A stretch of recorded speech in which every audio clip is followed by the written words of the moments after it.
الزمالك بيقرر عدم شكوى فيتا كلوب الكونغولي. انتوا عارفين طبعا ان الزمالك يعني وصلت البعثه بالفعل من انجولا، وتعرضت هناك البعثه لبعض المضايقات. يعني كان في حديث مع اعضاء مجلس اداره وقالوا ان هي حاجات بسيطه. كان اللواء مدحت بهجت وكنت اتكلمت معاه وقال ان هي حاجات يعني بسيطه وتعدي. بس الفيديو ده حصري للملاعب اليوم، ده لكاميراتنا بس، او ده يعني للملاعب اليوم. فزي ما انتم شايفين اللقطات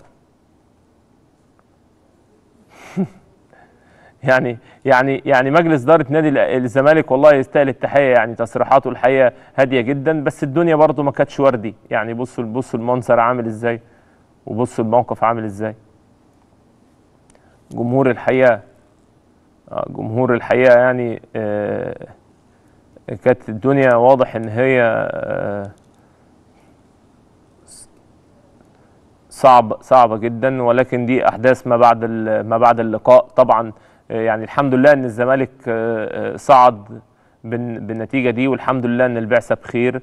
ولكن برضو زي ما احنا شايفين كان في نوع من يعني كان في برضو عدد امن هم واضح برضو ان هم يعني مأمنين الدنيا، ولكن ربنا اللي في النهاية طبعا بيسترها. ولكن برضو الامن تعامل مع حالات الشغب او تعامل مع الجمهور. احنا عارفين طبعا الجمهور في البلاد الافريقيه دي بتبقى اعداد الحقيقه اللي موجوده اعداد كبيره جدا. ولكن يعني برضو مسؤولي نادي الزمالك الحقيقه يعني كان ليهم تصريحات ان السفاره كان ليها دور كبير جدا.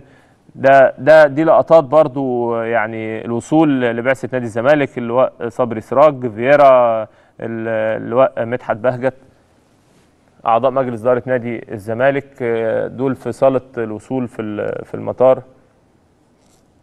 يعني دي برضو لقطات خاصه الحقيقه للملاعب اليوم. فريق نادي الزمالك الحقيقه الفتره دي يحتاج التحيه، يحتاج الاشاده. مجلس اداره يعني محترم، الهدوء مسيطر على الفريق، بياخده بخطى ثابته في عز المشاكل، في عز الازمات. كل الانديه بتعدي بازمات ماليه، ولكن يعني انتصارات الحقيقه كبيره جدا بيعدي بيها نادي الزمالك. بنحيي لاعيبته، مجموعه من الشباب اللي عندهم طموح، حتى الكبار يعني احمد جعفر، فتح الله، يعني شخصيات الحقيقه.